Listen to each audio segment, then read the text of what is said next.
Baik, terima kasih host dan moderator. Eh, Selamat sore, Shalom, Mbak Saudara semua yang sudah hadir di kelas kita ya. Pertama-tama ya tentu terima kasih buat rekan-rekan komit yang mempercayakan kelas yang ke-18 ya ini ya. 18 Bapak. Ya, kelas yang ke-18 dengan topik atau tema etika Kristen. Dan saya sengaja memilih materi etika Kristen menurut Jan Verkool. Ini orang Belanda, jadi cara penyebutan pakai lidah Belanda ini agak tidak biasa buat kita orang Indonesia ya. Orang Indonesia lebih mengenal beliau dengan nama Jan Verkuil. Tapi lafal yang sebenarnya adalah Jan Verkool. Nah, ini dia nih. Jadi ya terserahlah ya. Kita mau melafalkan versi orang Indonesia atau versi orang Belanda. Gitu. Eh, Mbak saudara sekalian, kita akan menggunakan waktu pembelajaran yang lebih efektif dan efisien ya, karena saya diinformasikan em, kelas kita ini totally ada kurang lebih 1 jam 30 menit. Saya akan menyampaikan materi secara cepat gitu ya, sehingga ada harapan waktu kita lebih banyak untuk tanya jawab diskusi gitu. Tadinya kan 1 jam paparan, kemudian setengah jam tanya jawab. Saya kira mendingan kita balik ya. Kalau bisa paparannya tidak usah sampai 1 jam ya, jangan dipaksakan 1 jam sehingga bicara etika Kristen ini kan bicara sikap dan perilaku orang percaya ya. Jadi ada banyak hal yang berkaitan dengan sikap dan perilaku kita. Ya, kenapa? Karena kita ini manusia-manusia ini secara alamiah hidup sebagai orang-orang yang multitasking. Ya, multitasking ini kan tahu ya, satu orang menjalani bisa aneka rupa kehidupan. Ya, di rumah sebagai anggota keluarga, di luar rumah sebagai teman, sahabat, pekerja, karyawan, bos, pejabat, pedagang, petani dan macam-macam. Ya, teman ada teman gitu ya di kantor jadi pimpinan, pulang rumah selain sebagai anggota keluarga dia juga punya sawah yang kebun yang dia usahakan gitu ya. Jadi petani juga gitu. Nah, masing-masing itu membutuhkan sikap dan perilaku yang eh, berbeda-beda. Sehingga ya memang kalau kita bicara etika Kristen, mendingan waktu yang ada kita pakai untuk diskusi ya. Nanti kita lihat nih, tadi saya lihat ada juga Ibu Yulita, sayangnya beliau ada syukuran ya, jadi hadir secara online. Tapi saya yakin saudara yang hadir secara onsite di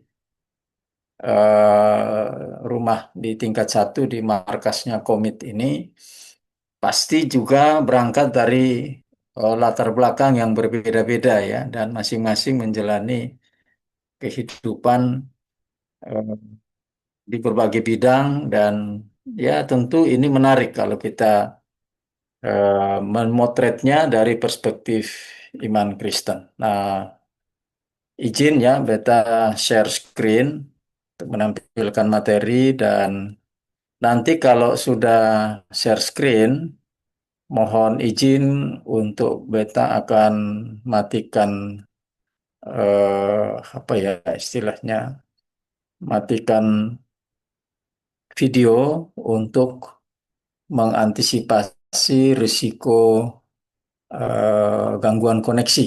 Ya. Nah, ini materi yang disiapkan ya, etika Kristen menurut Jan Verkool ya. Eh, Agak berbeda ya. Beta punya kebiasaan menyebut kelas kita ini sebagai kelas pemuridan ya. Ada yang teman-teman komit lain menyebut kejar ya, kelas belajar atau kelompok belajar gitu. Beta memilih menggunakan terminologi pemuridan karena ini lebih alkitabiah. Simon Petrus dan kawan-kawan itu disebut sebagai murid Yesus gitu ya. Dan aktivitas mereka selama mendampingi dan mengikuti eh, Tuhan Yesus kurang lebih 3 sampai 3,5 tahun, ya kemudian memang lebih dikenal dengan nama pemuridan ya. Nah, em, buat teman-teman yang belum mengenal, Beta sendiri sebenarnya bagian dari komit ya, komunitas murid-murid Injili di Timor gitu ya. Cuman posisi Beta sebagai ya teman-teman pengurus sebut pembina atau penasehat gitu ya. Ada 2 orang penasehat. Selain Beta ada juga dokter. Oh ya, sekarang bukan dokter lagi tapi sudah pendeta ya, pendeta Dokter Deki Gadas. Nah, kita mulai ya. Materi ini ya tentu sama dengan kelas-kelas yang terdahulu, ada tujuan yang diharapkan, gitu ya, bahwa eh,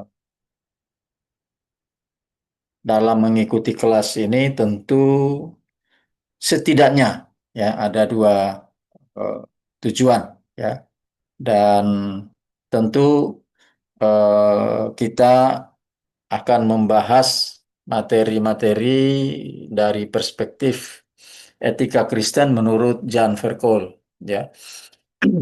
Dan beliau ini punya ciri khas ya. Dia melihat etika Kristen itu bukan sekedar studi tentang benar atau salah gitu ya. Melainkan menurut Jan Verkool, etika Kristen itu adalah satu bentuk partisipasi kita orang percaya dalam karya keselamatan Allah. Nah, sehingga etika Kristen ini mestinya menjadi cara hidup ya dalam kasih Allah yang telah dinyatakan dalam Kristus. Ya, etika Kristen lahir dari iman.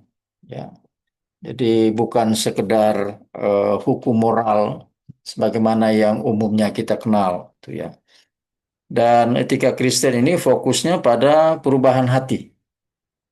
Jadi hati yang apa kotor ya, hati yang busuk gitu ya, harus berubah menjadi hati yang bersih dan wangi di hadapan Allah tentunya, bukan bukan wangi wangi di hadapan yang lainnya gitu ya. Dan eh, tujuan etika Kristen itu untuk membantu kita menjadi pedoman bagaimana orang percaya menyatakan kasih Allah di dunia ini. Gitu. Saudara nanti kalau ada yang mau bertanya atau apa, eh, silakan raise hand ya, atau disampaikan ke host ya. Di sini Apin yang jadi host, nanti disampaikan ke Apin biar nanti disampaikan, karena dalam kondisi online begini memang komunikasi tidak bisa eh, benar-benar dialogis seperti kita ketemu secara onsite ya. Nah, eh, Jan Verkuil ini sudah almarhum ya. Beliau wafat tahun 2001 yang lalu. Beliau seorang teolog reform Belanda dan memang ini salah satu alasan kenapa Beta memilih Jan Verkuil ya. Dia teolog teolog reformasi ya dari gereja reform Belanda yang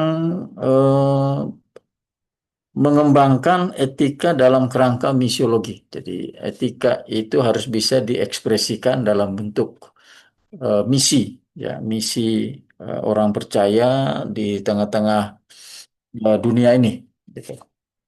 Nah, kemudian eh, dia terkenal ya dalam karya-karyanya tentang etika itu dia terkenal eh, dengan penolakannya terhadap pemisahan antara iman dan tindakan sosial. Ya. Menurut beliau, iman dan tindakan sosial itu merupakan dua hal yang saling terkoneksi dan terintegrasi. Jadi orang percaya seharusnya tidak mungkin memisahkan tindakan sosial dari imannya. Gitu. Dia menulis, ya kalau menurut beta ya, menurut beta dia punya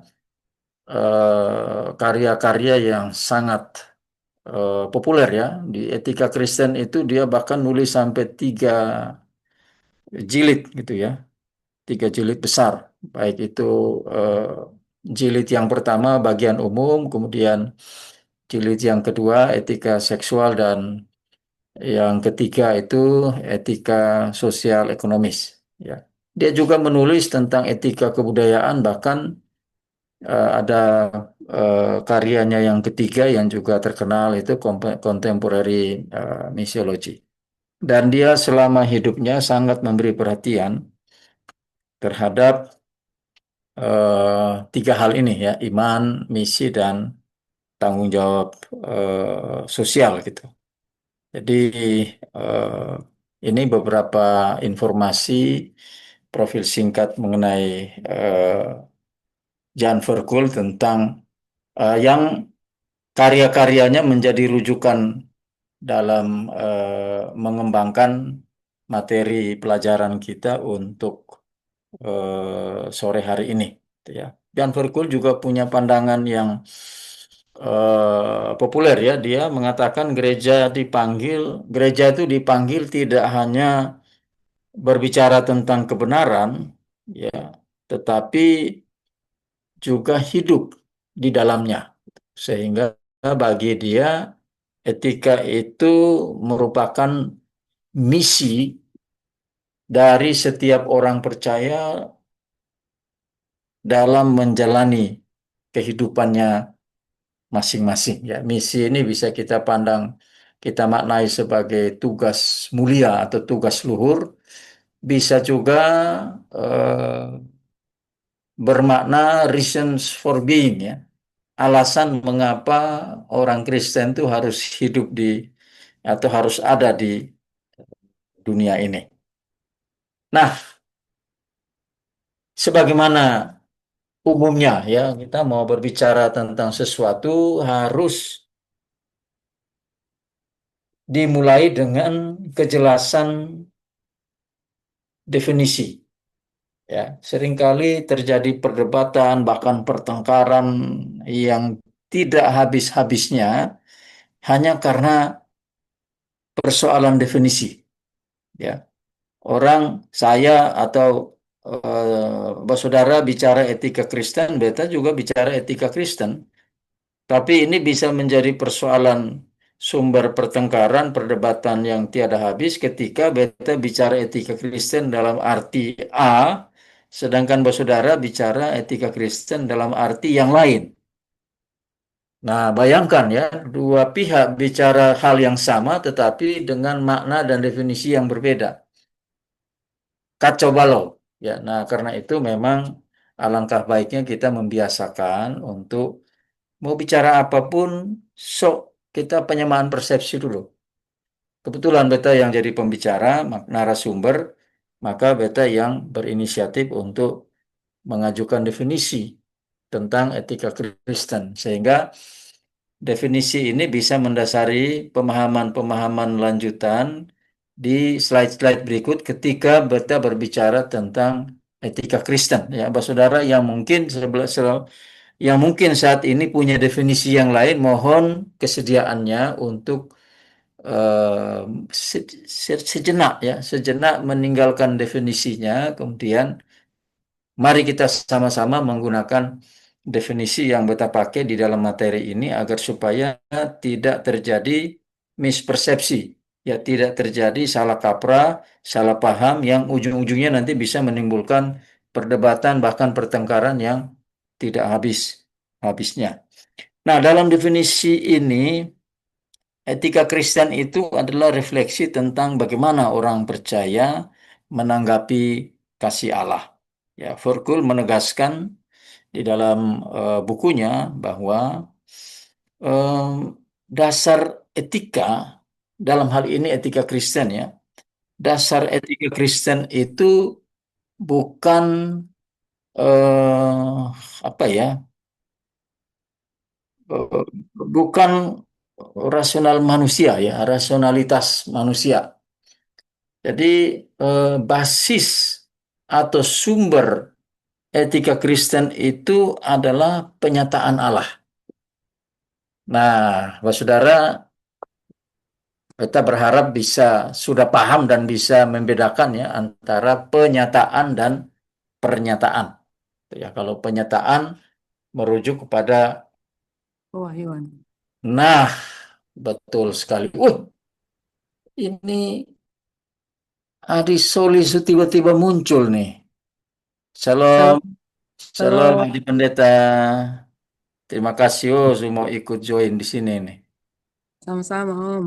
Kalau ada salah atau kurang-kurang, nah nanti koreksi dan tambahkan ya. Wah, ada dua yang belajar khusus ini barang ketong nih cuma belajar-belajar di pinggir jalan sah. Siap, Nah, em, jadi ini yang membedakan antara etika Kristen dan etika lainnya, gitu ya. Kalau etika lainnya itu merupakan hasil pemikiran, hasil rasionalitas manusia dari berdasarkan macam-macam ya, termasuk pengalaman dalam berinteraksi dengan lingkungan di mana dia berada. Tapi kalau etika Kristen, basisnya, sumbernya adalah penyataan Allah.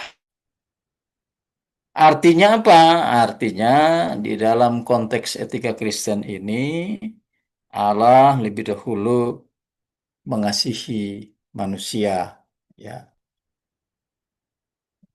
kalaupun manusia mengasihi itu sebenarnya merupakan respons, ya, respons terhadap kasih Allah yang sudah diterima dan dinikmati.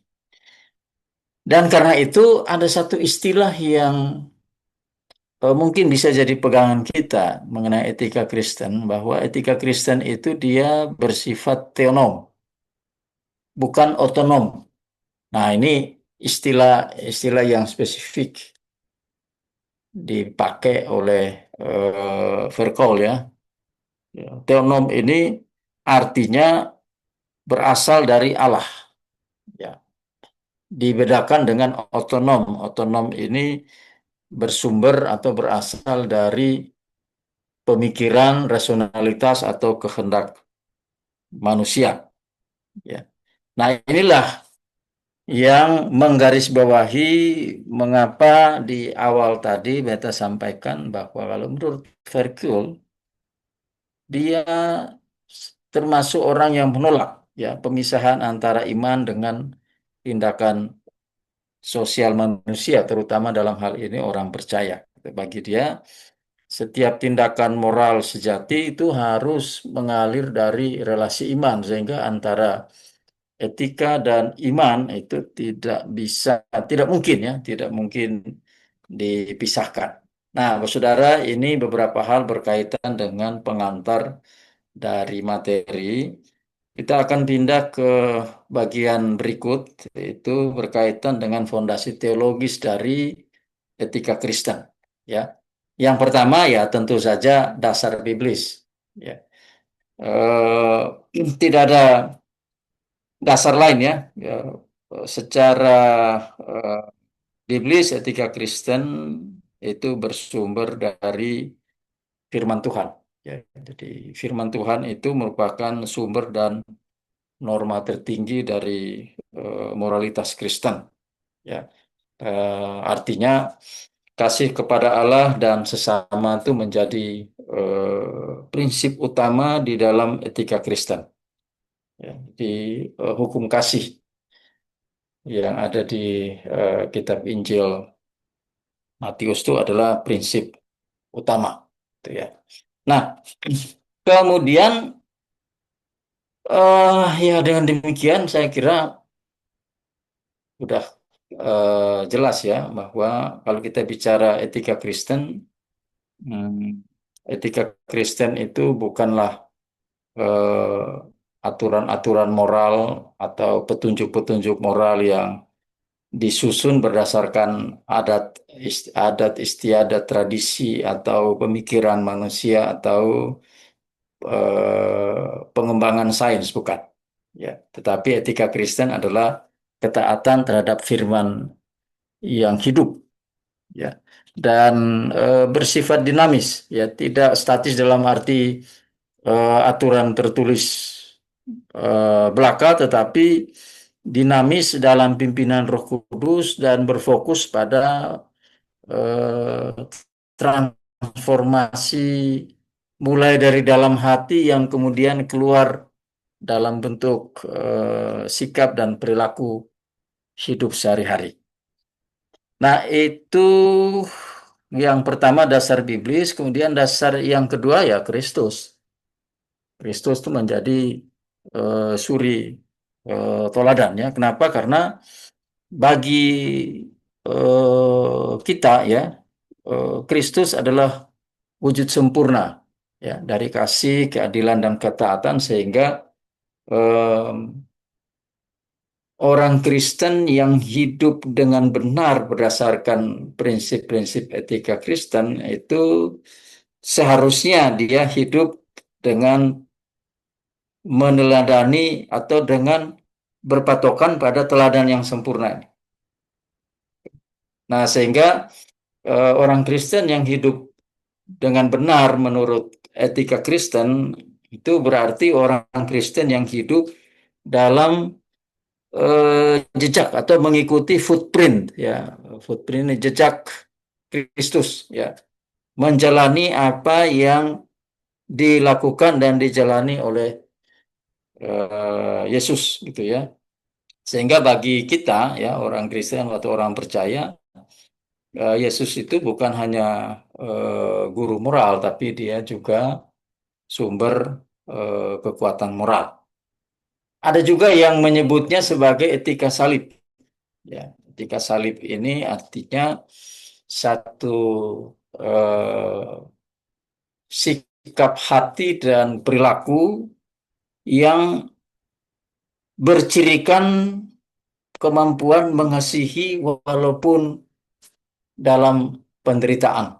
Ya, ya memang ini tidak mudah ya, bisa tetap mengasihi ya, tidak berubah menjadi marah, apalagi benci gitu ya, ketika diperlakukan secara tidak adil ya, diperlakukan secara diskriminatif ya, dieksploitasi seperti budak gitu, tapi bisa tetap mengasihi itu bukan hal yang mudah. Ini contoh saja ya. Nah, oleh karena itu memang landasan atau fondasi yang ketiga ini tidak lain adalah Roh Kudus. Ya, mengapa? Karena ya itu tadi,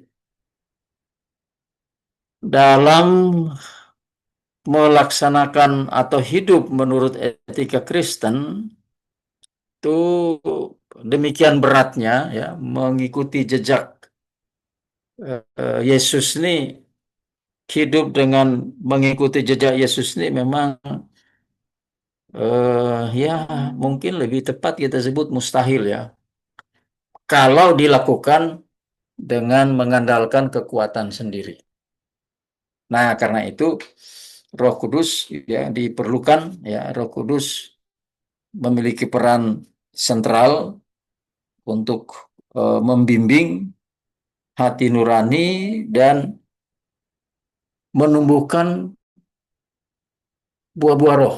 Ya, saya kira saudara semua tahu ya buah roh itu merujuk kepada perilaku. Ya. Nah, dalam konteks Verkul ya, etika Kristen ini sesuatu yang sifatnya dinamis. Ya, dia apa namanya melibatkan pekerjaan Roh Kudus untuk melakukan transformasi di dalam orang percaya. Ya, transformasi mulai dari hati, pikiran, lalu nanti membentuk sikap mental yang nanti diekspresikan dalam kehidupan sehari-hari. Nah, jadi Bapak Saudara semua, kalau kita bicara etika Kristen atau katakanlah ya fondasi teologis etika Kristen, kita punya 4 fondasi ini ya, dasar biblis, kemudian eh, suri toladan etis dalam hal ini Kristus ya sebagai teladan etis dan kemudian yang ketiga ya, yang ketiga itu peran Roh Kudus ya. Jadi eh, 3 ini merupakan pondasi teologis bagi etika Kristen. Nah, kemudian kita pindah lagi ke prinsip-prinsip etika Kristen. Ya, dari pondasi teologis kita geser ke prinsip-prinsip etika Kristen.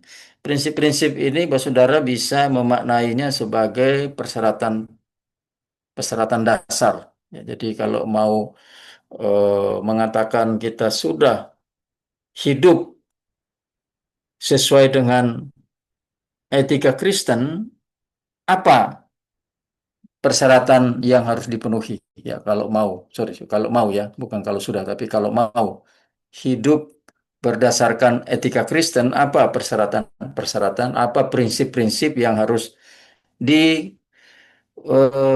dan kemudian dipenuhi, gitu. Yang pertama, kerajaan Allah dan etika. Ini maksudnya gini, etika Kristen itu dia bersifat kerajaan Allah sentris ya. Kerajaan Allah sentris itu artinya berpusat pada kerajaan Allah.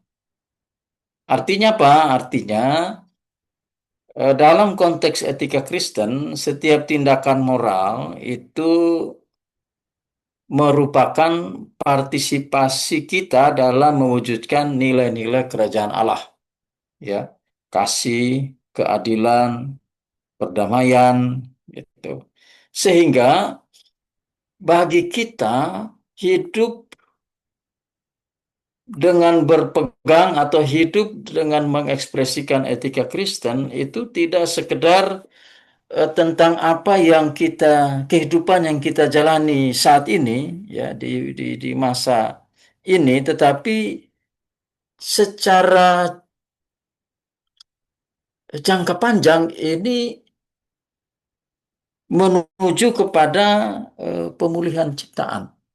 Jadi melaksanakan atau hidup dengan berpatokan atau hidup menurut atau hidup dengan mempraktikkan etika Kristen, dia punya tujuan jangka panjang untuk mengalami pemulihan ciptaan. Ya, Bapak Saudara, kalau kita bicara pemulihan nih ya, hal pertama yang mesti kita ingat adalah dosa. Ya. Dosa itu udah merusak, totally merusak manusia. Ya, tulip yang pertama itu merujuk ke situ ya. Saya kira Bapak Saudara sudah mempelajari atau sudah mengikutinya di kelas-kelas terdahulu. Ya. Nah, karena itu manusia yang rusak ini perlu pemulihan. ya.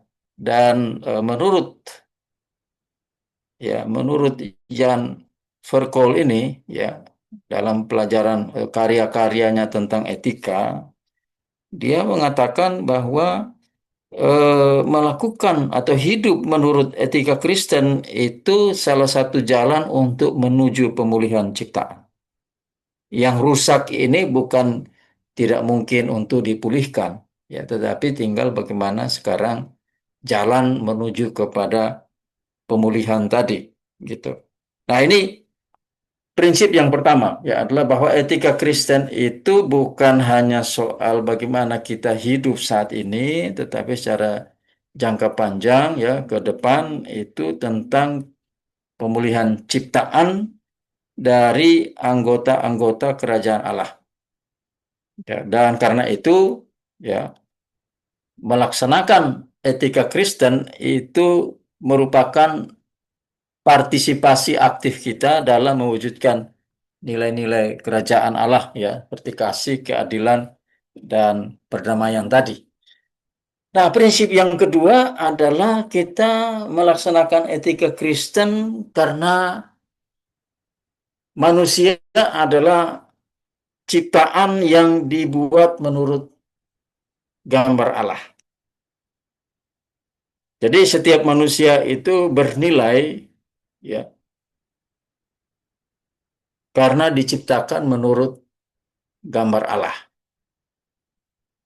So, etika Kristen mestinya berangkat dari, ya, ini menurut Jan Verkool, etika Kristen berangkat dari penghargaan terhadap martabat manusia dan tanggung jawab sebagai wakil Allah di bumi.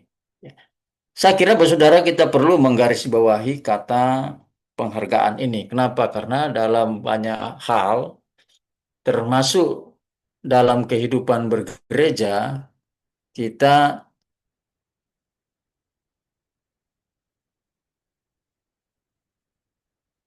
mengalami, ya, melihat, ya, kita mungkin, ya, ada di antara saudara yang melihat eh, kasus-kasus di mana orang mengubah atau menggantikan kata penghargaan terhadap martabat manusia. Kata penghargaan ini diubah dengan pemuliaan, ya.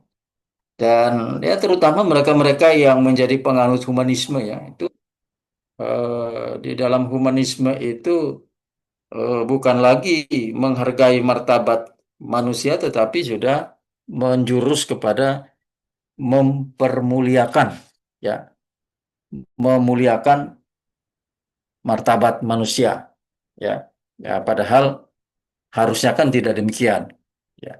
Nah, apa implikasi dari manusia sebagai prinsip manusia, ya, etika Kristen yang memandang manusia sebagai imago Dei ini, ya, yang pertama, ya, tentu implikasinya adalah kita mesti menolak segala bentuk eksploitasi dan diskriminasi, termasuk di dalamnya menolak segala bentuk pemuliaan manusia, ya. Kita menghargai, tapi kalau menghargai ini lalu kemudian diubah menjadi memuliakan manusia menurut menurut etika Kristen, ini sudah merupakan pelanggaran. Ya, ini sudah tidak sesuai lagi, gitu. Dan hal yang kedua, implikasi dari keberadaan manusia sebagai imago Dei ini adalah bahwa manusia, kita harus menghargai kehidupan sebagai cerminan dari Sang Pencipta, ya. Kita tahu, ya, Bapa di surga demikian menghargai, bahkan, ya, mencintai kehidupan ini sehingga dia rela, ya, dia rela eh, apa eh, mengorbankan anaknya, ya, untuk turun derajat menjadi manusia, bukan cuma sekedar menjadi manusia, tetapi menjalani penderitaan, ya, dan bahkan mati, ya, menderita bahkan sampai mati di kayu salib. Jadi cerminan Sang Pencipta ini bisa kita artikan sebagai eh, bahwa setiap manusia itu mesti mencerminkan sifat dan karakter karakter Allah, ya. Bukan berarti karakter Allah secara substansi, tetapi sebagai gambar dan rupa, ya, menyerupai, ya. Artinya apa? Ya, kalau Sang Pencipta itu mengasihi kehidupan manusia, maka harusnya kita juga yang merupakan imago Dei ini juga harus menghargai dan mencintai, ya, kehidupan manusia. Ya, ada beberapa contoh, misalnya mengakui setiap orang memiliki martabat yang berasal dari Allah, ya, atau misalnya menolak segala bentuk diskriminasi, kekerasan, penghinaan, ya, terhadap manusia, ya, memelihara kehidupan. Tapi semua ini dalam konteks menghargai, ya, bukan memuliakan, gitu. Ya, baik itu kehidupan fisik, kehidupan sosial, kehidupan spiritual.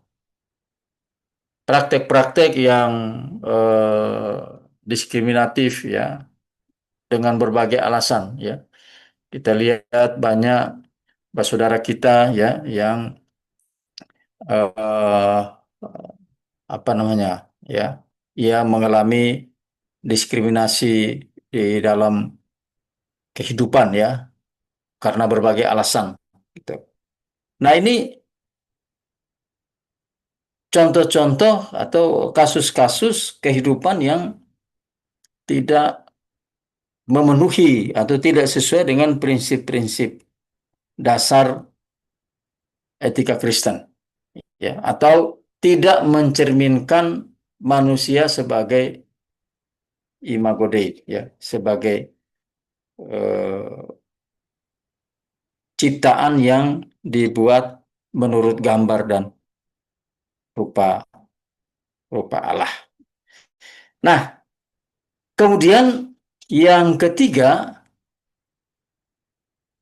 prinsip-prinsip lainnya, ya, yaitu kasih, keadilan, dan kebenaran. Ya. Ingat, Pak Saudara, kalau beta bilang prinsip-prinsip itu merujuk kepada persyaratan-persyaratan. Bagi kita yang mau hidup menurut etika Kristen yang diajarkan oleh Opa, ya, almarhum Jan Verkool ini,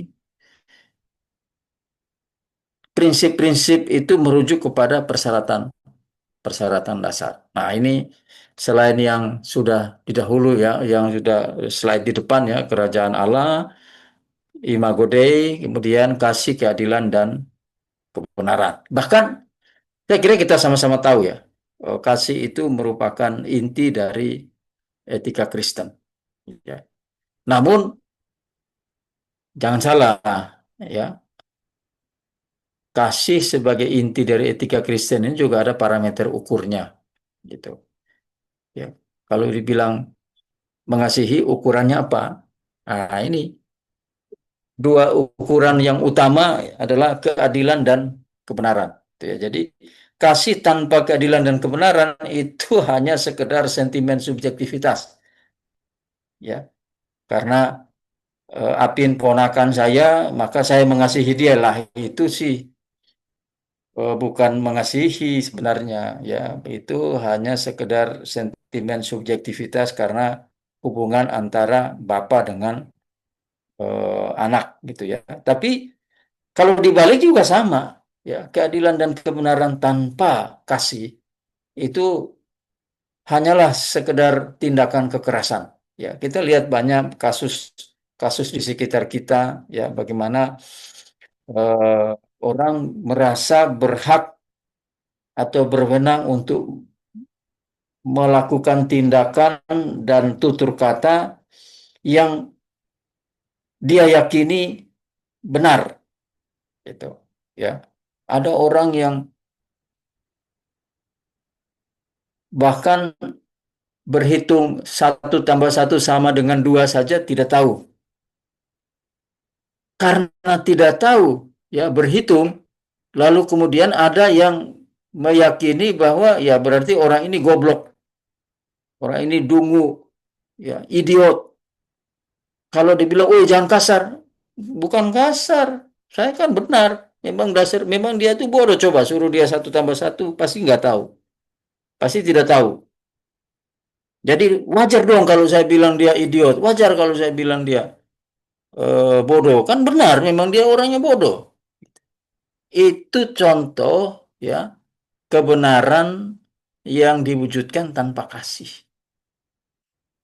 Dan kebenaran bahkan keadilan tanpa kasih ini seringkali menjadi akar penyebab perseteruan, ya, perselisihan, konflik, ya, perkelahian.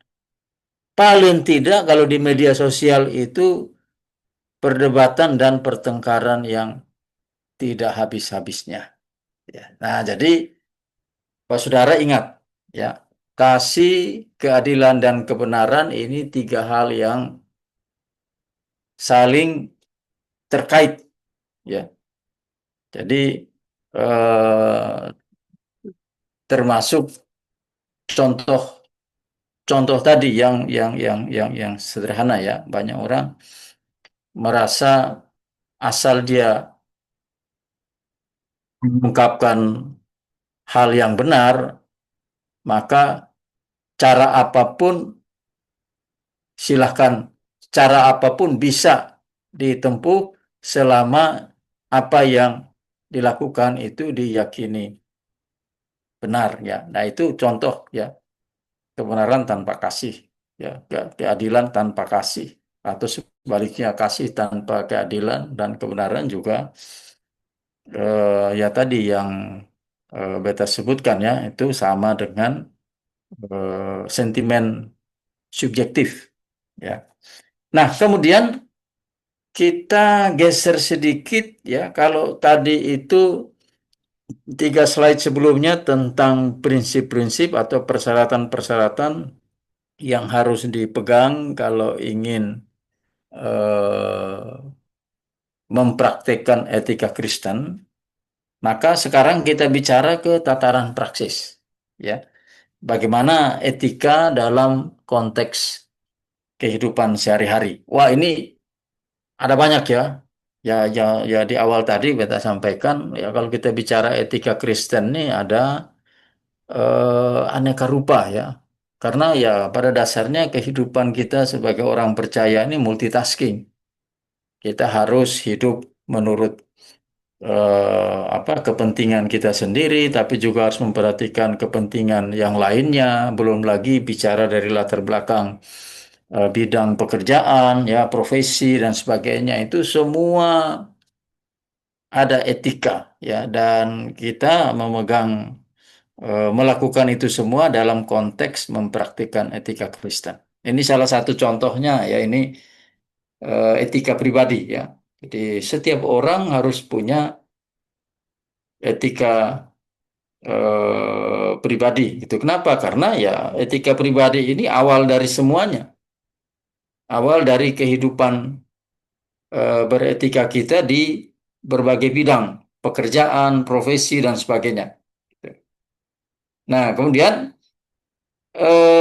kalau bicara etika pribadi ini tidak lepas dari hati nurani ya, tapi bukan hati nurani eh, sembarangan gitu ya, tetapi yang dimaksud dengan hati nurani di sini di yang bukunya Jan Verkool ini adalah hati nurani yang dibimbing oleh Roh Kudus ya.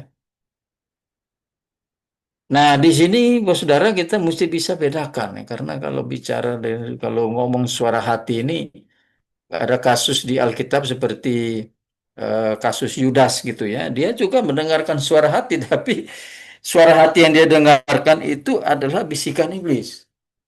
Nah, ini memang menjadi tantangan juga bagaimana dalam etika pribadi setiap orang yang menuntun dia untuk melakukan tindakan-tindakan pribadi. Ini bagaimana membedakan antara hati nurani yang dibimbing Roh Kudus versus bisikan iblis. Ya, jadi ini penting ya, dan karena itu ada beberapa penekanan ya yang saya kira penting juga untuk kita simak bahwa kalau kita bicara etika pribadi ini bukan bicara tentang moralisme, tetapi etika pribadi ini lebih merujuk kepada kesetiaan kita kepada Kristus, ya. Jadi etika pribadi ini sebenarnya merupakan eh, ekspresi dari kesetiaan kita kepada Kristus. Nah, ini bisa menjadi satu parameter ya yang bisa membantu kita untuk membedakan antara suara hati yang dibimbing Roh Kudus dengan bisikan iblis, gitu ya. Nah, yang kedua, penekanan yang kedua adalah eh, kesetiaan kepada firman Tuhan, ya, ya, apa namanya, ya,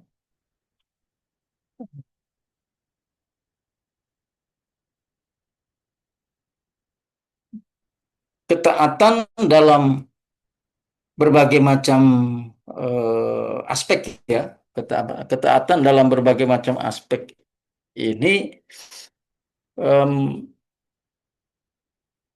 sikap perilaku eh, sehari-hari ya yang berkaitan dengan kepentingan-kepentingan individu, kepentingan-kepentingan pribadi kita eh, harus mencerminkan kesetiaan kita kepada Tuhan Allah, ya, pada Kristus, kepada ya Tuhan Allah, ya.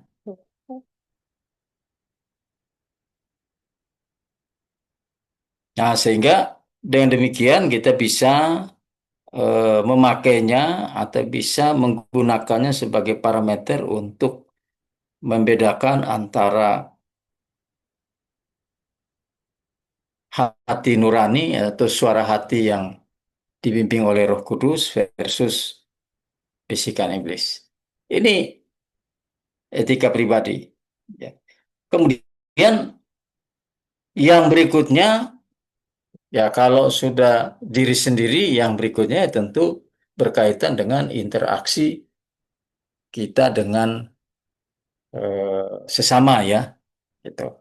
Nah, di sini kemudian muncul etika sosial, gitu ya. Nah, etika sosial dalam konteks etika Kristen itu bermakna kasih Allah harus bisa kita wujudkan di dalam kebersamaan kita dengan sesama manusia, ya di dalam kehidupan sosial. Dan karena itu dalam konteks ini etika Kristen menolak ketidakadilan dan mendukung dan mendorong solidaritas sosial. Sehingga menurut catatan Verkul ya, itu setiap orang percaya itu dipanggil menjadi garam dan terang untuk memperbaiki struktur sosial kehidupan antar sesama manusia itu yang dinilai sudah rusak, gitu ya. Sudah rusak dalam arti didominasi oleh iri dengki satu dengan yang lain, ya, cemburu, dendam, ya, perseteruan, konflik antar komunitas. Nah, ini etika Kristen dalam konteks etika sosial ini dipandang ya sebagai eh, bagian dari panggilan terhadap orang percaya untuk menjadi garam dan terang yang memperbaiki struktur sosial yang sudah rusak. Nah, kemudian dalam ranah yang berbeda, ya, selain etika sosial juga ada etika politik, ya.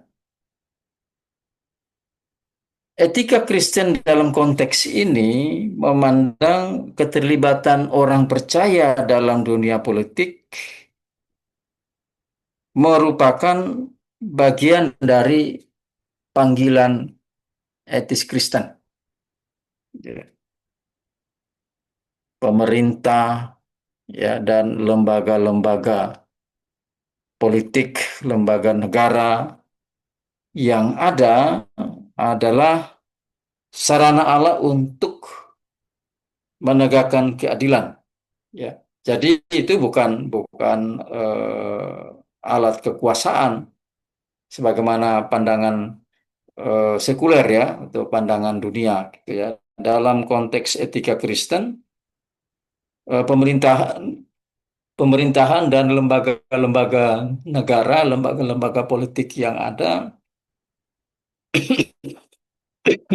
itu berperan atau berfungsi untuk menegakkan keadilan, untuk eh, membantu mengatasi eh, ya, diskriminasi, ya, ketidakadilan dan hal-hal yang berkaitan dalam kehidupan berbangsa dan bernegara. Ya, ini udah berapa menit? Sedikit lagi. Nah, kalau etika politik ini dibawa ke konteks masa kini, ya, konteks modern, etika Kristen itu kita pakai sebagai prinsip dasar untuk mengingatkan kita, ya, terutama kita-kita yang hidup sebagai pejabat, bukan cuma pejabat negara, ya, tapi juga pejabat di organisasi, pimpinan di organisasi. Etika Kristen berfungsi untuk mengingatkan agar para pejabat ini, para pimpinan ini, atau kita-kita yang berperan sebagai pimpinan di organisasi kita masing-masing, bukan cuma di lembaga negara, untuk tunduk pada kebenaran Allah, bukan pada kepentingan politiknya, gitu ya. Nah, ini sorry, ini yang agak agak lain, gitu ya, karena kita semua tahu bahwa di dunia politik itu nggak ada, tidak ada teman, tidak ada teman atau atau musuh yang abadi, ya, yang ada hanya kepentingan kepentingan abadi. Nah, tapi itu etika politik di dunia sekuler. Ya, kalau etika politik dalam ranah atau dalam konteks etika Kristen, no way. Tidak ada kepentingan lain kecuali kepentingan yang berkaitan atau kepentingan keadilan dan kebenaran Allah. Ya, sehingga dalam hal ini gereja harusnya, ya, gereja harusnya atau orang percaya harusnya bisa mempertahankan sikap kritis, namun sikap kritis itu harus diwujudkan dengan membawa semangat kasih dan kedamaian, ya, bukan perseteruan, bukan konflik, apalagi perang, gitu ya. Nah, ini mengenai etika politik. Kemudian masih di ranah praktek kehidupan sehari-hari yang juga tidak kalah penting adalah etika ekonomi. Ya. Jan Verkuil termasuk orang yang menentang kapitalisme yang dia sebut sebagai kapitalisme tanpa kendali. Ya. Bukan cuma kapitalisme tanpa kendali, tapi juga sosialisme yang ateistik. Ya. Di kapitalisme, kenapa? Karena kapitalisme tanpa kendali itu eh, hanya menguntungkan orang-orang tertentu atau hanya menciptakan orang-orang yang mungkin eh, pas kalau disebut orang-orang yang apa ya, homo homini lupus ya, menjadi serigala bagi sesamanya gitu. Em, Sosialisme ateistik juga sama ya, sosialismenya baik tapi ateistik ini kan yang menolak kebenaran ilahi ya, menolak kebenaran dan keadilan Allah gitu. Tapi lebih melihat kepada kebenaran dan keadilan versi manusia. Ya. Nah, kemudian etika ekonomi dalam konteks etika Kristen juga mestinya berpusat pada tanggung jawab sosial dan solidaritas. Ya, jadi saya termasuk orang yang senang dengan salah satu misi dari salah satu konglomerasi perusahaan besar di Indonesia. Itu ya. Dia punya misinya itu adalah sejahtera bersama bangsa. Ini sangat baik sekali. Menurut Beta ini sangat Kristiani ya kalau kita lihat etika ekonomi dari perspektif atau dari konteks etika Kristen. Gitu. Nah, karena itu mengumpulkan harta bukanlah hal yang haram gitu ya dalam etika Kristen. Ya, silahkan saja mengumpulkan harta, tapi yang penting itu sudut pandangnya, mindsetnya, ya, perspektifnya, bahwa harta itu adalah alat untuk pelayanan. Harta bukan tujuan hidup orang percaya di dunia ini, ya, tetapi orang percaya mengumpulkan harta untuk menjadi alat dalam memberikan pelayanan kasih kepada sesama secara bernilai gitu ya. Saya ingat ada satu tokoh eh, di industri ya, tokoh bisnis yang terkenal namanya Theodorus Permadi Rahmat ya alias TP Rahmat.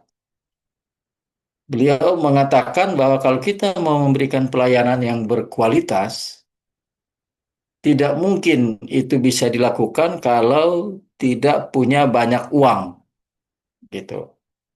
Awal-awal saya agak kurang nyaman, tapi setelah saya baca bukunya dan ya menyimak argumen-argumen yang mendasari pandangan dia itu, ya ternyata benar. Tak mungkin ya, apa namanya? Tidak mungkin kita bisa memberikan pelayanan yang baik, ya, pelayanan yang berkualitas, pelayanan yang menyelesaikan masalah yang dihadapi oleh pihak yang dilayani tanpa dukungan harta atau perbendaraan atau harta gitu ya. Tetapi ya lagi-lagi harta dikumpulkan sebagai alat untuk pelayanan ya, bukan sebagai tujuan hidup ya. Gitu. Dan kemudian keadilan ekonomi itu harus diwujudkan dalam bentuk kasih kepada sesama ya. Jadi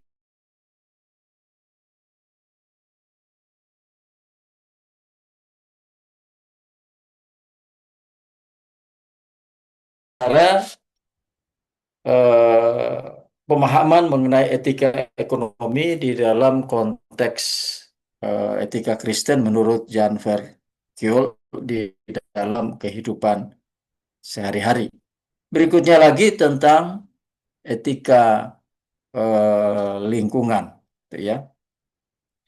Em, Etika Kristen melihat lingkungan ini sebagai wadah penata layanan ciptaan. Ya, kenapa? Karena manusia punya kewajiban harus menjaga bumi. Ya, Kejadian 1 ayat 28. Sehingga setiap kerusakan alam itu merupakan dosa etis. Ya, kenapa? Karena melanggar mandat yang diberikan Tuhan, ya sebagaimana kita bisa baca dalam Kejadian 1 ayat 28. Dalam hal ini Jan Verkoel menekankan ya bahwa etika Kristen itu harus memperluas ya kasih Allah sampai pada ciptaan yang bukan manusia ya. Jadi keutuhan ciptaan. Kalau dulu orang melihat ya yang namanya sesama ciptaan itu sama dengan adalah atau merujuk kepada sesama manusia ya. Tetapi dalam satu bentuk teologi yang mengakar kepada teologi reform atau teologi Calvinis itu ada satu bentuk teologi yang namanya ekoteologi ya. Ekoteologi ini adalah teologi yang mendorong ya etika Kristen untuk bisa memperluas kasih Allah tidak hanya sebatas pada sesama manusia saja tetapi pada sesama ciptaan yang lainnya ya termasuk alam dan segenap isinya gitu. Nah, ini beberapa contoh praktik etika Kristen dalam kehidupan sehari-hari. Ya, tentu Pak Saudara sekalian untuk bisa mewujudkan ini sebagaimana apa yang diajarkan oleh Jan Verkoel ya, kita tentu berhadapan dengan tantangan ya, bukan ya ada juga yang menyebutnya hambatan tapi ya memang lebih tepat tantangan gitu ya. Begitu. Eh, Budaya kontemporer atau etika kontemporer atau budaya modern itu sudah bukan menjadi rahasia umum ya, bahwa seringkali menolak otoritas moral Allah gitu ya. Em, Relativisme, konsumerisme, liberalisme itu sudah lama ya kita lihat menggantikan nilai-nilai moral, nilai-nilai etika ilahi bukan menggantikan, bahkan menolak dengan keras, ya. Menolak dengan keras. Nah, ini menjadi tantangan ya. Kenapa? Ya karena tidak ada pilihan lain ya. Etika Kristen harus menjadi terang di tengah kegelapan nilai-nilai dunia yang semakin mengaburkan ya, mengaburkan, menolak bahkan menggantikan nilai nilai ilahi. Kita mendapatkan tantangan besar di sini nih. Ya, bagaimana etika Kristen harus terus menjadi terang di tengah-tengah kegelapan nilai-nilai dunia kontemporer, ya dunia modern saat ini, gitu ya. Bukan hal yang mudah tentunya. Nah, kemudian eh, etika Kristen versus etika sekuler. Ya, selain masalah etika kontemporer, kita juga menghadapi persoalan tantangan ya resistensi dari etika sekuler ya yang ciri-cirinya itu sangat mengandalkan akal manusia. Ya. Di lain pihak, ketika etika Kristen bergantung pada wahyu Allah, etika sekuler justru mengandalkan akal manusia, gitu ya. Nah, ini membuat kita suka tergoda, ya, tergoda untuk hidup, ya, hidup sebagai atau hidup dalam perilaku yang manusia sentris versus hidup dengan perilaku yang Allah sentris, ya.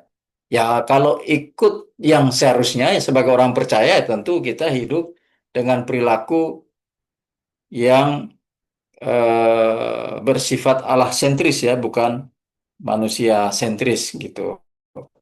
Tetapi faktanya kan tidak demikian. Dan yang paling celaka adalah bahwa ada opini yang dibangun seolah-olah hidup berdasarkan atau hidup yang Allah sentris itu cenderung anti rasional gitu ya. Padahal tidak demikian. Etika Kristen itu dia tidak anti rasional, ya. Tetapi etika Kristen memilih untuk menundukkan rasio manusia kepada firman Allah, ya, menjadikan firman Allah sebagai kalau dalam bahasa atau dalam ilmu logika itu menjadikan firman Allah sebagai dasar, sebagai apa namanya ya, sebagai pondasi, sebagai landasan dalam melakukan apa berbagai dalam membuat berbagai macam sikap dan perilaku untuk menyikapi situasi kondisi dalam kehidupan sehari-hari, gitu ya. Ini yang kedua, yang ketiga juga yang tidak kalah apa namanya ya, yang tidak kalah menantangnya gitu adalah pluralitas, ya.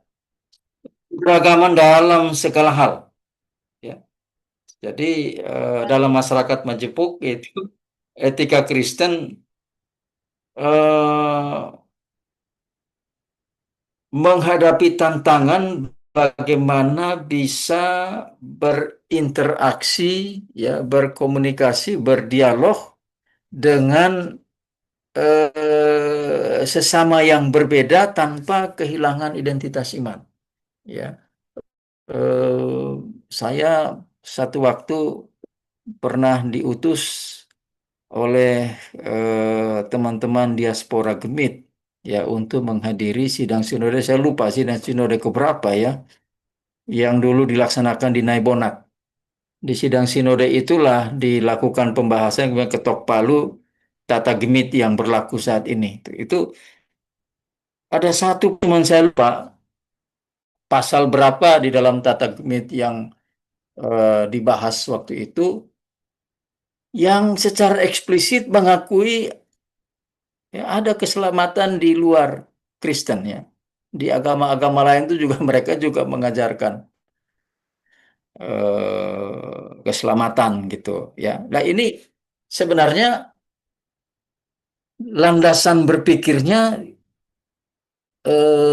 oke-oke saja ya, bahwa kita Gemit harus merespon dengan baik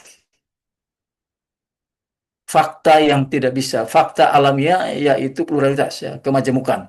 Nah, tetapi kalau bentuk responnya seperti itu, ya menurut beta juga tidak benar. Waktu itu beta sempat minta waktu untuk bicara, tetapi nampaknya ya biasalah ya, suara-suara seperti itu udah sulit untuk bisa mengubah keputusan, gitu ya. Jadi ya akhirnya ketok palu juga, dan sampai sekarang pasal itu masih ada tuh di dalam tata kumit. Mungkin Ibu Pendeta atau teman-teman presbiter yang lebih tahu ya, gitu. Karena udah lama sekali tuh sidang sinode di Naibonat waktu itu, beta tidak salah ingat.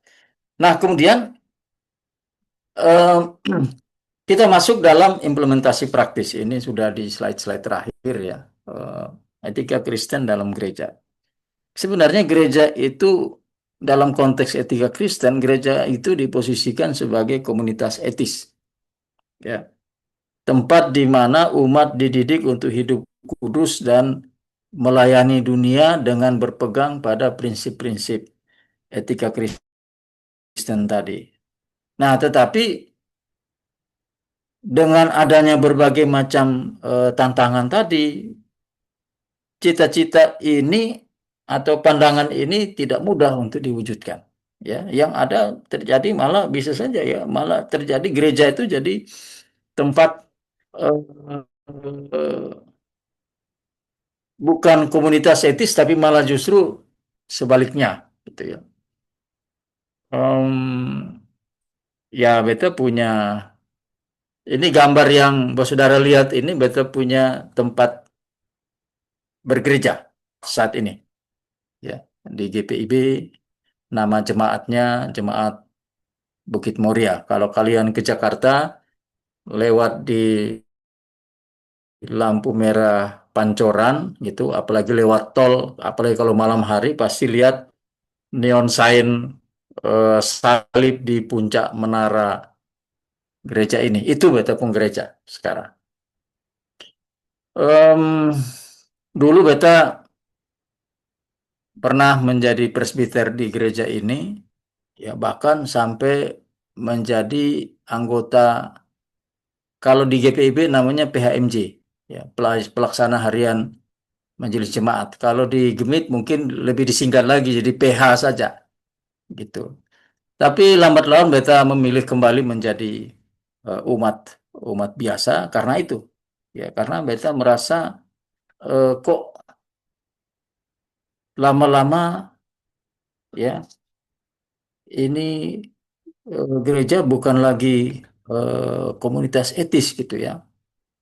Salah satu fakta yang beta temukan adalah contoh gini, waktu beta punya anak nomor 2 ikut kateksasi, beta uji dia, sudah mau CD nih, beta uji dia mengenai pemahaman Tritunggal.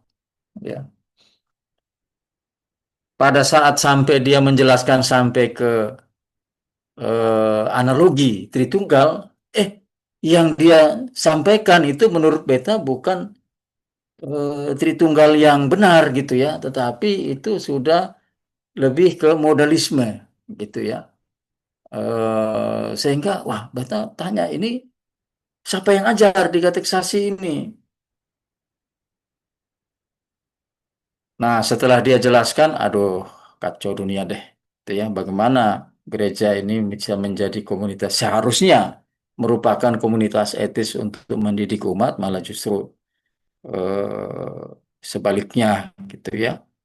Jadi dalam kalau kita bicara dalam konteks implementasi praktis iman etika Kristen, gereja ini sebenarnya kawah candra di mukanya, gitu ya.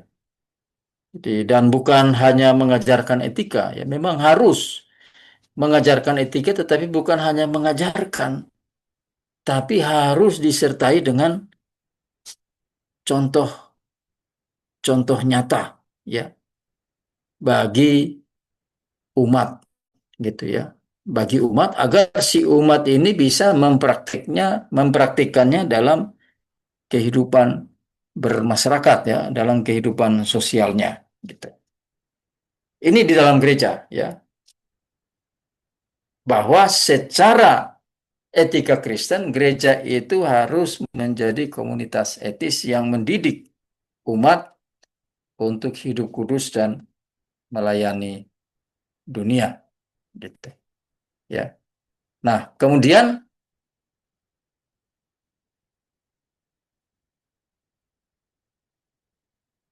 bagaimana dengan etika Kristen dalam kehidupan sehari-hari ya. Ya sederhana saja sih sebenarnya ya.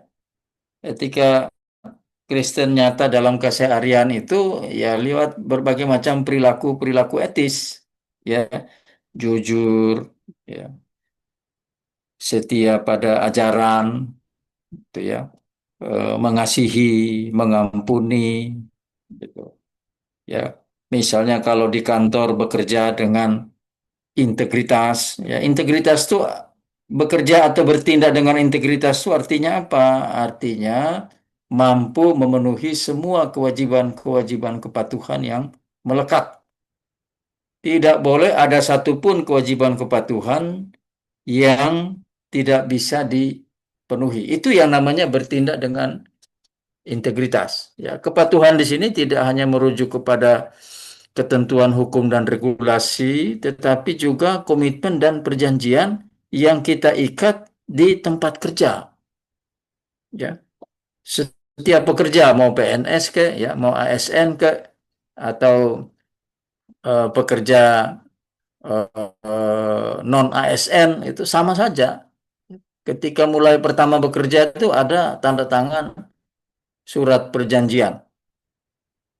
Nah, itu di dalamnya itu berisikan pasal-pasal, salah satunya adalah pasal-pasal tentang hak dan kewajiban. Nah, sehingga kalau udah bicara kewajiban, di situ timbul kewajiban kepatuhan. Jadi, Bapak Ibu atau Bapak Saudara, jangan terlalu rumit berpikir tentang bertindak dengan integritas. Sangat sederhana, ya. Apa yang menjadi kewajiban kepatuhan itu harus bisa kita penuhi. Nah, itu. Atau di rumah, ya, mempraktikkan kasih dan kesabaran. Ya, di rumah kalau nggak sabar-sabar, ya berantakanlah, hancur. Ya, di masyarakat itu sederhana sekali, ya, menjadi teladan moral, menjadi teladan etika Kristen, menjadi teladan iman, ya, bagi warga masyarakat lainnya. Apakah mudah? Belum tentu. Contoh di kantor tadi, ya, bertindak dengan integritas dalam arti memenuhi semua kewajiban kepatuhan yang melekat. Pertanyaan sekarang, siapa di antara saudara yang sudah punya daftar kewajiban kepatuhan yang melekat dan harus dipenuhi untuk bisa dikatakan mampu bertindak dengan integritas? Ada nggak yang punya daftar? Kalau ada, beta mau tanya, ya, Anda punya berapa banyak kewajiban kepatuhan yang ada dalam daftar kewajiban yang Anda buat? Jangan sampai, ya, kita mau bertindak dengan integritas, tetapi bahkan daftar kewajiban kepatuhan kita sebagai pegawai itu ada berapa banyak kita tidak punya daftarnya, kita tidak tahu ada berapa banyak. Nah, ini yang susah, ya. Jadi memang ketika kita bicara etika Kristen dalam kehidupan sehari-hari, nampaknya sederhana, tetapi ketika dipraktekkan itu tidak mudah, ya. Mempraktikkan kasih dan kesabaran di rumah, ya, menjadi teladan moral di masyarakat. Nah, karena itu jangan lupa, ya, kalau kita kembali ke prinsip, tadi ada 3 prinsip, ya. Etika Kristen itu merupakan bagian dari partisipasi kita untuk mewujudkan nilai-nilai kerajaan Allah di dunia ini. Yang kedua, prinsip yang kedua adalah pondasi, sorry, bukan bukan prinsip. Pondasi yang kedua yaitu Kristus sebagai teladan moral. Dan prinsip yang ketiga adalah peran Roh Kudus. Sorry, prinsip lagi, pondasi. Pondasi yang ketiga adalah peran Roh Kudus. Nah, di etika mempraktikkan etika Kristen dalam kehidupan sehari-hari ini tidak bisa lepas dari peran Roh Kudus. Ya, tanpa peran Roh Kudus rasanya mustahil. Ya. Nah, kita tiba di slide terakhir. Ya. Etika Kristen itu adalah tentang bagaimana mewujudkan kasih Allah dalam tindakan nyata. Ya. Bahwa orang Kristen dipanggil untuk menjadi cermin kasih Kristus di tengah-tengah masyarakat, ya, di mana mereka diutus, gitu.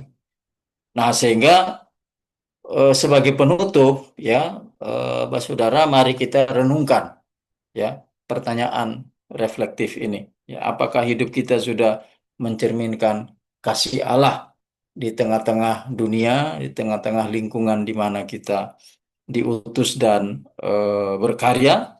Ya. Yang kedua, bagaimana etika Kristen kita, ya, berdampak positif bagi masyarakat di mana kita berkarya, di mana kita hidup dalam komunitas, dalam kebersamaan sehari-hari. Baik, saudara sekalian, itu materi yang beta siapkan untuk kelas hari ini, ya, etika Kristen menurut Jan Verkool. Dan setelah ini kalau ada eh, tanya jawab, ya silakan. Tapi untuk supaya berjalan secara tertib dan teratur, beta kembalikan dulu ke host kita ya, Apin. Ya, silakan Apin. Baik, Pak Feki, terima kasih untuk materinya. Pak Saudara sini mungkin dari materi yang sudah disampaikan Pak Feki, ada pertanyaan-pertanyaan. Karena ini materi yang sebenarnya eh, di tiap hari ketemu kehidupan ketemu alami sebenarnya. Jadi pasti seharusnya ada banyak pertanyaan. Oh, Bapak Errol. Betul, betul. Silakan kalau ada yang mau tanya, diskusi atau mau kasih pendapat, boleh. Terima kasih. Saya ulangi lagi. Bagaimana etika Kristen memandang isu-isu tentang estetik dan lingkungan yang kita lihat pada era ini semakin parah. Contohnya ada intervensi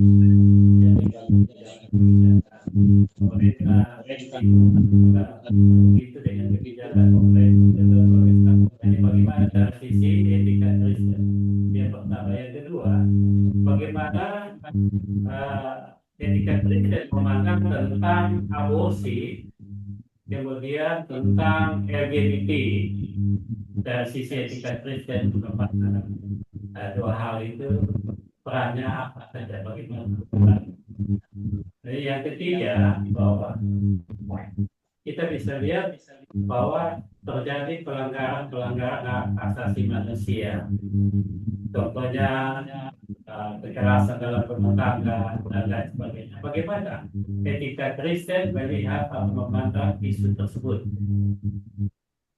Kira-kira konsep apa yang bisa diterapkan dalam etika Kristen? Terus yang keempat, bagaimana etika Kristen bisa berperan di dalam kehidupan sehari-hari bagi umat Kristen itu sendiri. Dan yang kelima, dan yang terakhir, bagaimana etika Kristen ini dapat menyelesaikan persoalan yang dihadapi dalam rumah tangga. Contohnya seperti suami istri, perselingkuhan, dan lain sebagainya. Terima kasih. Itu yang dapat saya sampaikan. Mohon maaf kalau ada yang tidak berkenan. Iya, baik. Terima kasih sekali dengan Apin dengan Bapak siapa tadi, Pak? Bapak Errol. Baik, saya Errol banget, Pak. Oke, Om Errol. Dari Ada Ebenezer 5. Eba, Pak Fik. Dari gerejanya Ebenezer Eba. Oke, dari Oiba. Ada 5 hal tadi yang diangkat. Yang pertama, pertama, dua, tiga itu mirip-mirip, ya, aborsi, LGBT, KDRT gitu ya. Em, Kalau respon tetap gini, kita kembali kepada definisi saja dari etika Kristen, karena itu menurut beta sudah cukup jelas, ya, bahwa dasar dari etika Kristen atau pondasi atau eh, apa namanya sumber, ya, sumber dari etika Kristen itu bukan rasionalitas manusia tetapi penyataan atau kehendak Allah, ya. Kehendak Allah itu ada di mana? Kehendak Allah itu ada di dalam Alkitab, ya. Kehendak Allah apakah tidak ada di luar Alkitab? Ada, tetapi kehendak Allah yang di luar Alkitab itu harus sesuai dengan yang di Alkitab. Kenapa? Karena Tuhan Allah itu tidak berubah. Tidak berubah ini bisa dalam arti dia selalu konsisten. Jadi apa kehendaknya yang dia tuangkan di dalam firman Allah di dalam kitab suci itu mesti konsisten dan sesuai dengan yang di luar kitab suci. Ya, kalau yang di luar kitab suci itu dikatakan kehendak Allah tetapi ternyata malah bertentangan dengan yang ada di kitab suci, nah itu yang di luar kitab suci itu udah pasti kesimpulan kita itu bukan kehendak Allah gitu ya, itu kehendak manusia atau kehendak apa kek yang kemudian hendak dipaksakan untuk menjadi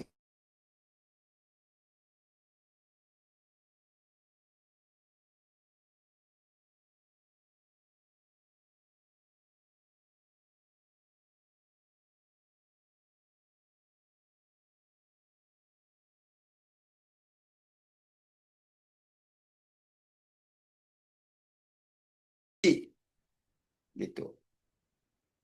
Apa kehendak Allah yang dinyatakan dalam Alkitab tentang LGBT? KDRT juga sama,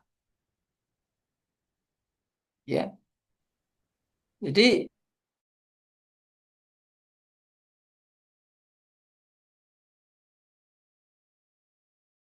lalu mengatakan ya mereka setuju itu karena kehendak Allah seperti itu, menyetujui.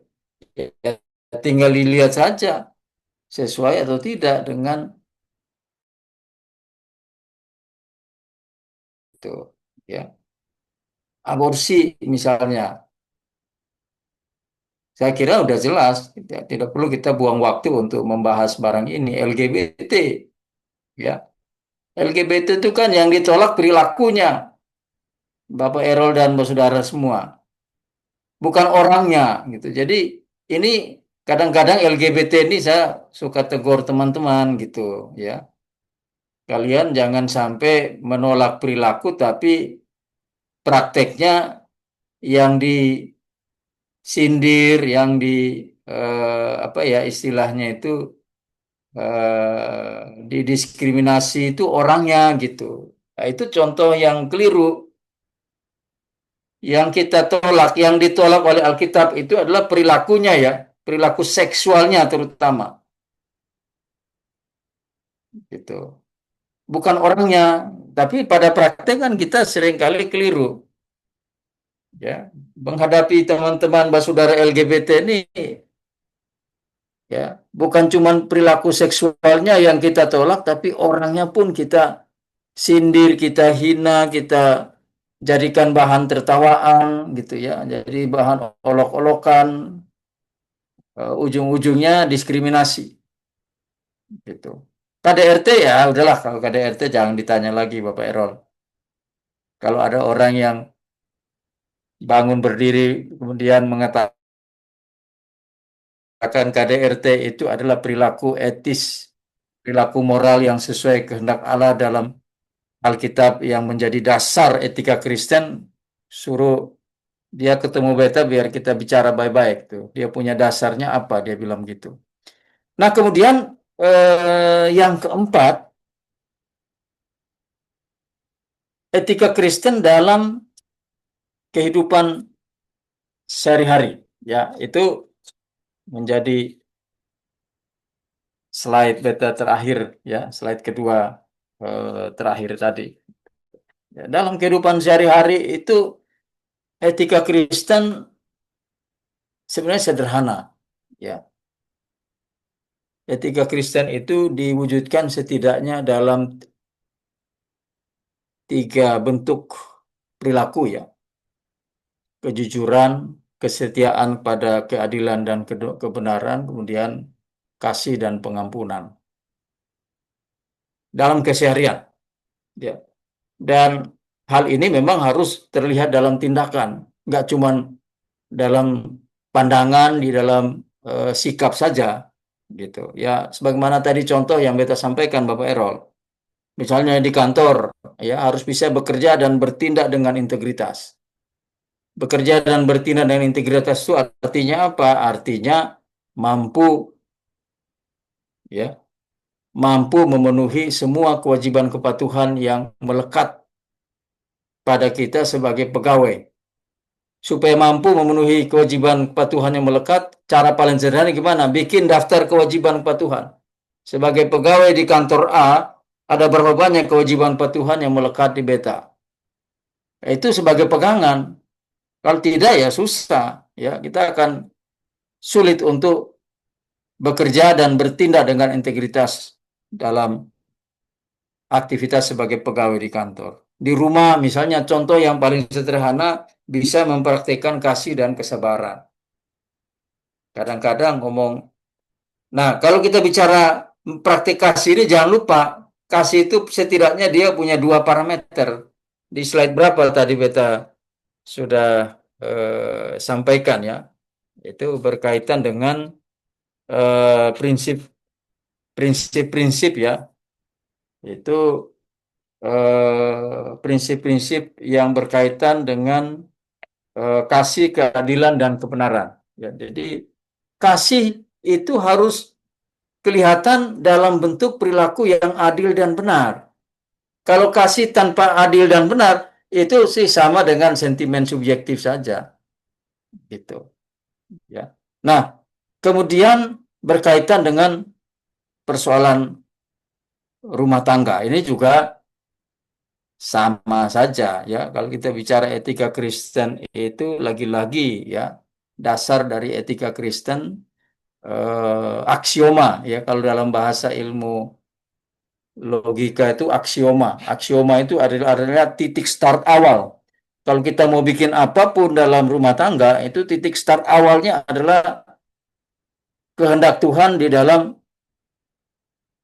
Alkitab, atau bahasa yang sering kita pakai sehari-hari mungkin lebih sering itu firman Tuhan di dalam Alkitab. Nah, kehendak Tuhan dalam Alkitab itu yang paling sederhana dalam bentuk apa?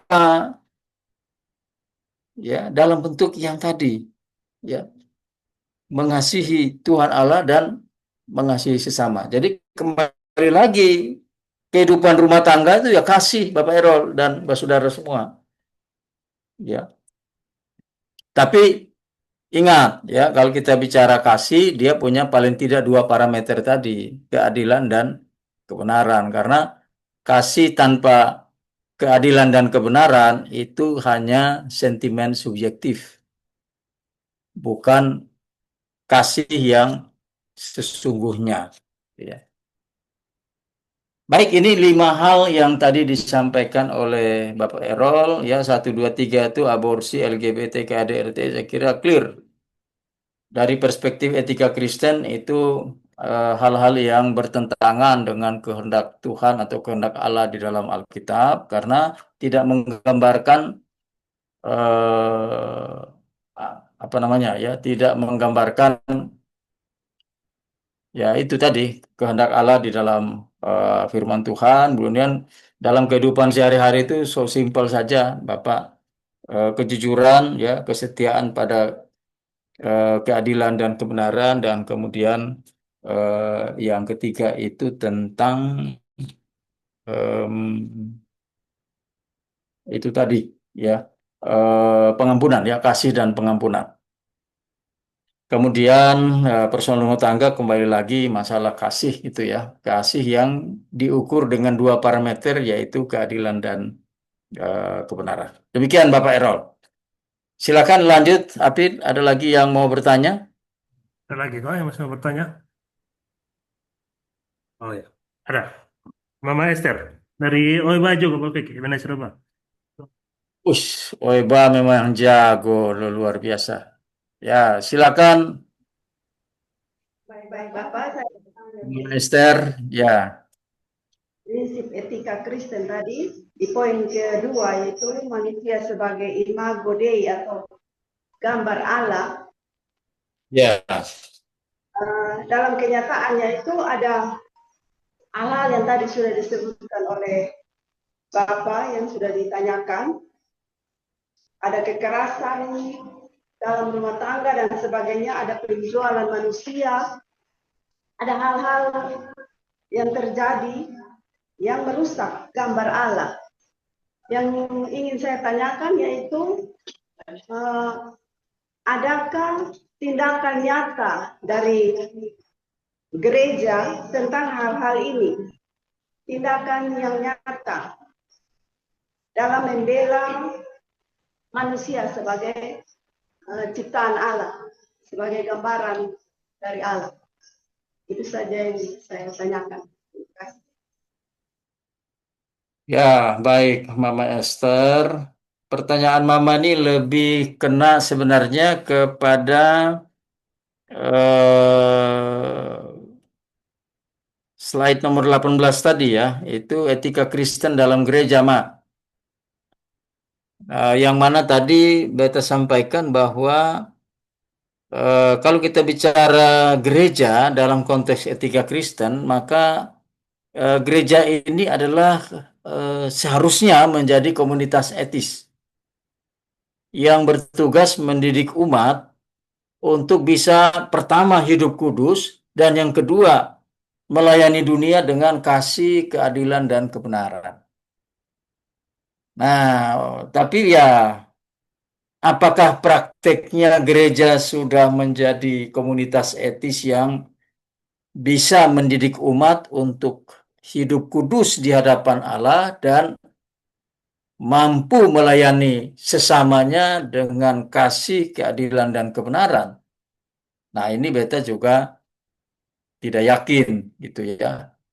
Tetapi apakah ketika gereja gagal ya, ketika gereja gagal menjalankan atau membangun komunitas etis sebagaimana yang diinginkan dalam etika Kristen, lalu apakah kemudian kita stop sampai di situ? Ya tidak ya. Di awal tadi kalau kita bicara mengenai definisi maupun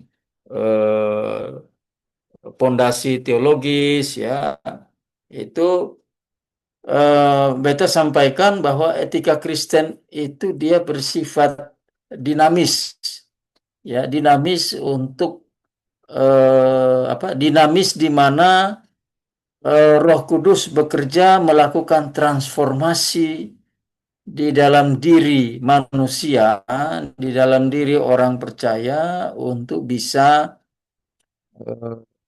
melaksanakan atau bisa hidup menurut etika Kristen gitu ya. Sehingga ya tentu saja kehidupan yang etika Kristen yang dinamis ini harus diwarnai oleh apa yang dalam bahasa kerennya itu orang sebut continual improvement atau perbaikan yang terus-menerus. Atau di dalam gereja-gereja Calvinis seperti kita, itu dikenal dengan jargon Ecclesia Reformata atau gereja reformasi, itu semper reformanda ya. Artinya gereja juga harus bisa terus-menerus memperbarui diri agar senantiasa selaras dan sesuai dengan kehendak Allah yang tertuang di dalam Alkitab. Nah, sehingga kalau Mama tanya apa tindakan gereja, ya menurut Beta gereja harus kembali ke perannya di dalam etika Kristen, yaitu menjadi komunitas etis untuk mendidik ya umat agar bisa hidup kudus di hadapan Allah dan melayani sesama dengan kasih, keadilan, dan kebenaran. Bahwa sekarang ini gereja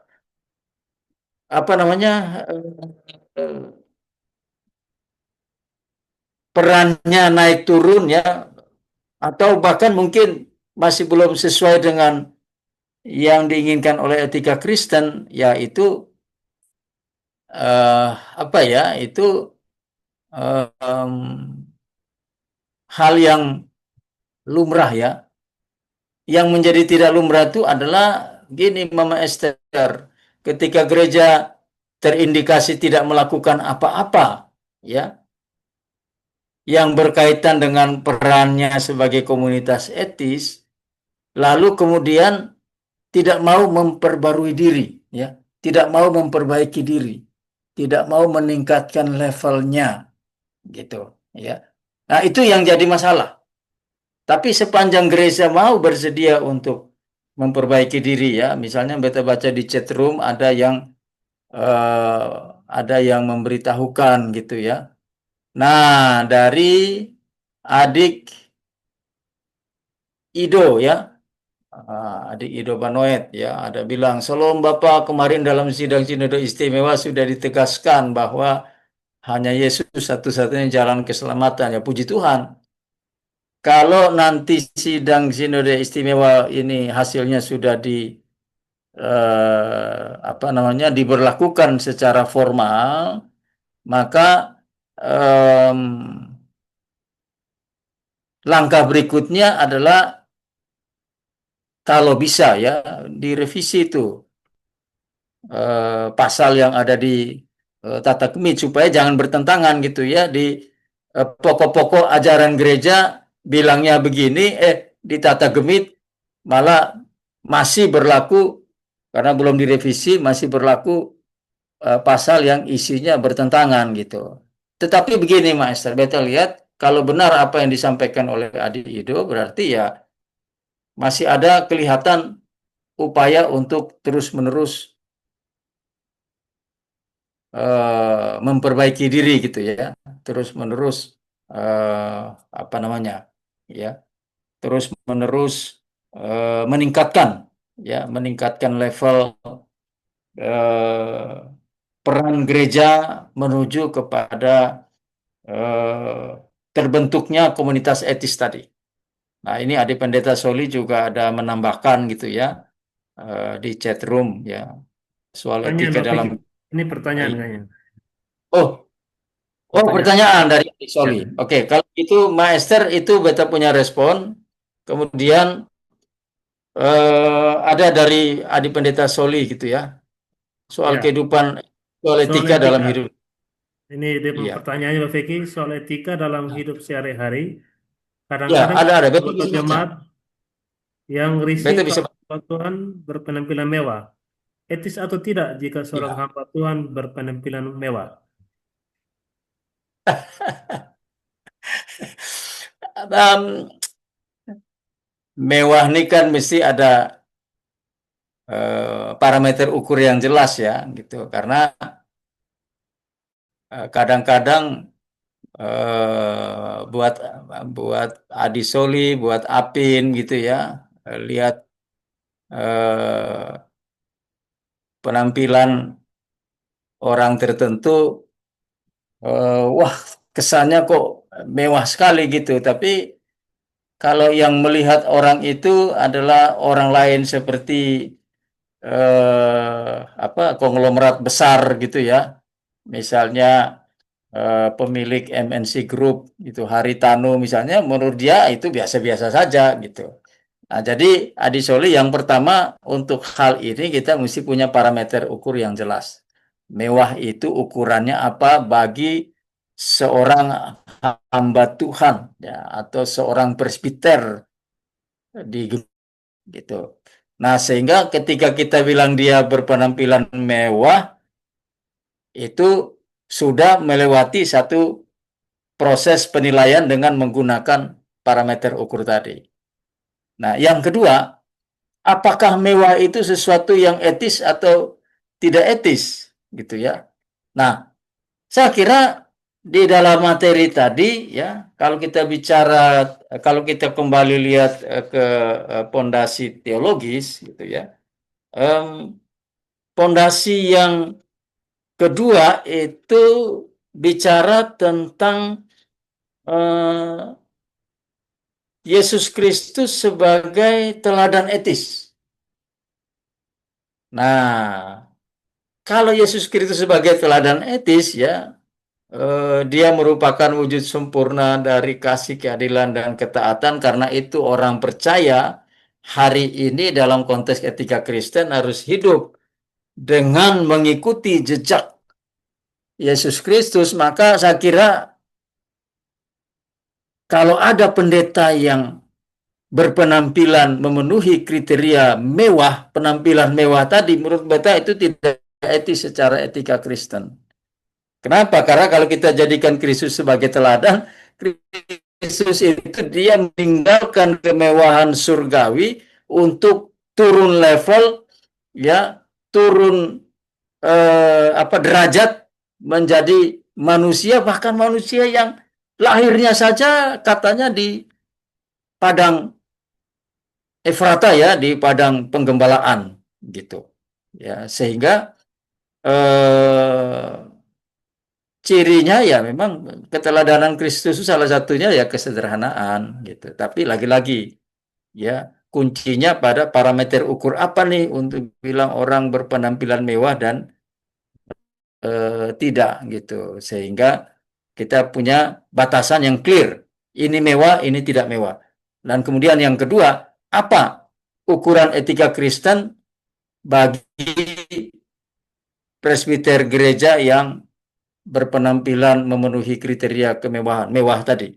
Nah, kalau kita kembali ke pondasi teologis, ya, Kristus sebagai teladan etis, ya, menurut beta harusnya itu tidak etis, Adisoli. Nah, sehingga rekan-rekan presbiter, baik itu pendeta maupun penatua dan diaken, mesti juga sama seperti gerejanya itu, Ecclesia Reformata Semper Reformanda, para presbiter juga mesti demikian, ya, terus-menerus memperbarui diri agar makin hari makin sesuai dengan kehendak Tuhan di dalam Alkitab, karena itu merupakan dasar dari etika Kristen. Beta kira itu Adisoli jawaban dari beta. Kemudian ada lagi dari adik Ido nih, ya, perspektif jemaat kebanyakan nelayan ketika melihat para hamba Tuhan mengenakan pakaian dengan dasar kain tenun sumba yang mahal, menimbulkan pertanyaan di tengah jemaat. Apa prinsip nelayan ini? Ya, nelayan kecil maksudnya Bapak di sekitar pantai Waipa. Yang ya menurut beta sama, adik Ido, ya. Yang pertama kita menentukan dulu parameter ukur penampilan mewah itu kriteria apa-apa saja. Kalau sehingga kriteria itu terpenuhi, kita punya keyakinan bahwa ini penampilan mewah sudah masuk dalam sudah memenuhi kriteria penampilan mewah. Nah, kalau udah memenuhi kriteria, setelah etika Kristen, seorang presbiter mestinya rapi dan sederhana, ya. Itu teladan Kristus, ya. Karena kalau mewah, ya rasanya sepanjang apa yang beta pelajari dan beta ketahui tentang Kristus sebagai teladan, itu rasanya ya secara etika Kristen enggak lah, ya. Gitu. Nah, ini ada tambah lagi nih. Wah, adik Ido semangat banget tulis nih. Ya, semangat sekali nih. Bukan itu saja, pendeta rekoleksi harus di Bali atau di Jakarta. Whatever lah, ya, adik Ido dan saudara sekalian. Hal-hal seperti ini yang paling mendasar itu bikin dulu parameter ukurnya, kriterianya, persyaratannya, ya. Kalau rekoleksi itu mesti di Bali di Jawa, itu ukuran atau parameter apa untuk bisa kita katakan kalau rekoleksi di Bali Jawa itu tergolong mewah gitu, ya. Beda, dibandingkan dengan rekoleksi di Sumba atau di Flores misalnya, atau di Mataram atau di Labuan Bajo misalnya, ya. Nah, kalau sudah ada batasan ini, baru kita bisa pakai dia sebagai alat ukur. Kalau dengan alat ukur ini memang positif, ya, terverifikasi memenuhi kriteria mewah, nah baru kita membuat kesimpulan supaya tidak menimbulkan perdebatan. Karena mewah tidak mewah ini kalau ukurannya tidak jelas, bisa beda orang, bisa beda pendapat, ya, kayak selera makan lah gitu, ya. Ada orang tidak suka durian karena baunya dianggap buah busuk gitu, tapi ada yang justru baunya itu menjadi ukuran seberapa nikmat, seberapa enak buah durian gitu ya. Makin menusuk baunya itu makin enak gitu katanya. Nah, tetapi supaya kita nggak bicara barang ini seperti bicara selera makan, maka beta minta ukurannya mesti diperjelas dulu ya. Selama ukurannya tidak jelas, nah itu nanti bisa menimbulkan perdebatan yang tidak perlu ya. Kira-kira itu respon beta, Bapak-Bapak sekalian. Em, Rasanya cukup ya, atau masih ada yang mau bertanya? Masih ada yang mau tanya, Pak? Pertanyaan terakhir, Bapak. Bapak Error. Bapak Ero mau nanya lagi yang keenam nih, bukan terakhir. Baik, terima kasih, Bapak. Siap, siap, siap, siap. Nah, tadi Kita lihat dengan perkembangan teknologi di sosial media tentunya menembus semua, baik itu etika, baik itu apa saja. Nah, dari sudut pandang etika Kristen, kira-kira teknologi ini apakah dapat membantu pengembangan etika Kristen ataukah dapat sebagai penghalang pengembangan etika Kristen? Mohon pencerahannya, Pak. Terima kasih. Baik, Bapak Errol. Teknologi itu sama kayak pisau. Bapak Errol dan Saudara bisa pakai pisau untuk mendatangkan kebaikan, tapi juga pisau ini juga bisa jadi alat untuk menghilangkan nyawa sesama manusia. Nah, teknologi juga kurang lebih sama seperti itu, Bapak Errol. Ya, dia bisa kita pakai untuk ya gereja misalnya ya, gereja bisa pakai teknologi untuk membangun komunitas etis yang mendidik umat ya untuk bisa hidup kudus dan di hadapan Allah dan melayani sesama dengan penuh kasih, keadilan dan kebenaran. Bisa juga sebaliknya ya. Nah, sehingga tentu yang kita harapkan adalah bagaimana orang Kristen ya, termasuk gereja bisa menggunakan dukungan teknologi yang tepat guna ya. Nah, tepat guna itu artinya disesuaikan dengan kebutuhan kita. Ya, kita ambil contoh sekarang nih Bapak Errol ya. Walaupun beta di Jakarta ya masih di kantor itu ya. Kalau beta hilangkan background effect nanti, nah Bapak Errol bisa lihat ini di belakang beta ini dinding eh, ruang kerja nih ya, dinding ruang kerja ya. Tuh, dinding ruang kerja ya. Dinding ruang kerja. Beta masih di kantor ini gitu. Ya, Bapak Errol di rumah di tingkat 1 ya, kalau bukan karena teknologi kita nggak akan ketemu nih ya, kita nggak bisa berkomunikasi, kita tidak bisa mempelajari ya, meningkatkan pemahaman dan kemudian nanti dilanjutkan dengan praktek etika Kristen yang benar gitu ya. Ini langsung contoh nih ya, contoh nyata menjawab pertanyaan Bapak Errol tadi. Nah, di gereja juga harus demikian, terutama di MIT itu gereja umatnya kan banyak. Ya, satu mata jemaat saja punya umat berapa banyak orang gitu, ya. Kalau diajarkan tidak menggunakan teknologi, ya paling jangkauannya tidak banyak. Tapi dengan teknologi begini, bahkan jangkauannya besar dan bahkan bisa jarak jauh, bisa jarak jauh.